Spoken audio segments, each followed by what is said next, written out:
Although for car sharing, we are still a bit struggling. We know also from providers that, the business models for mass providers, but also the collaboration with shared mobility providers, there's still a lot of work to do.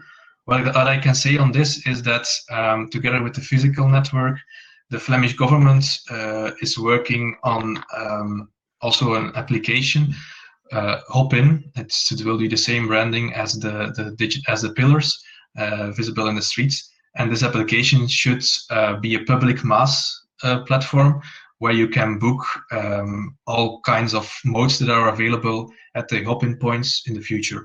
But it is something that will be done in the next, let's say, 3-4 years. It's will not be ready by next year.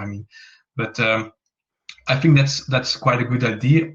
But it should be an open platform, not restricted for several providers. All providers that want to be available on the hop-in platform in the future should be it should be like that, not restricted to certain market players. Thanks very much for your response. So to wrap up, can I ask Olga and Lorenza to come back to the virtual stage? This is everybody's last opportunity. If you thought of some other questions that you would like to ask the other speakers, please do so now in the chat. But in the meantime, if you could, all of you say one main takeaway. Olga, you finished your presentation with some takeaways from MobiHubs. Is there one that each of you thinks is most important to keep in mind when planning mobility hubs? Olga, would you like to go first? Yeah, sure. I mentioned a few of them, but I think from the local authority perspective, I think about how you would secure the funding and how you would make the concept sustainable. It means that how the operations will be funded. So it probably comes back to that question about the business models, which probably should be detailed more and expanded more. Mm-hmm. Thank you. Lorenza, one takeaway to give the audience with? Mobility hubs is for the strategy of our SAMP a sort of creation of a micro city.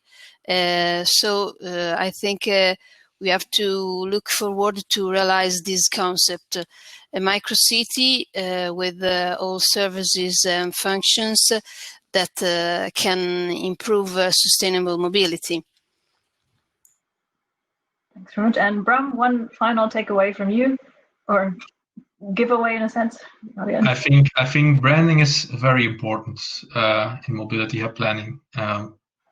Important for politicians, for end users, and if you have the right branding and make it good visible in public space, it's definitely a benefit for the uptake.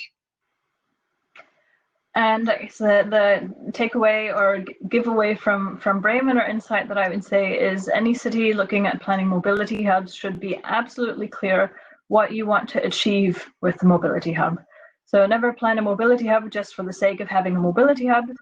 Be really clear about what issues you want to address with it, what is your overall strategy, and who is your target group. Because each mobility hub and each initiative is and should be tailored to that neighborhood in order to be effective. Thanks. So I'll just share my screen with you one last time as we say goodbye after this session.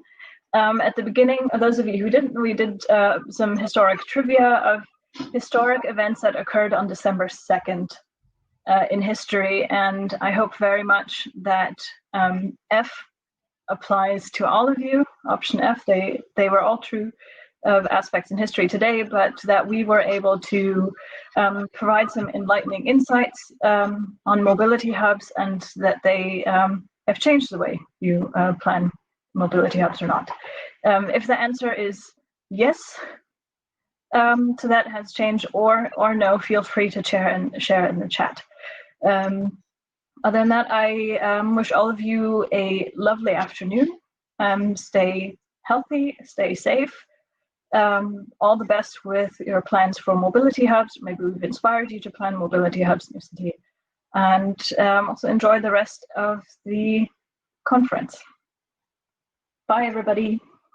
Bye. Thank you, Rebecca. Bye. Thank you, Bram. Thank you, Lorenza. Bye, everybody. Thank you, Thank you, Olga. Thank you, Rebecca. And thank you, Bram. And thank you, Piero, technical support in the background.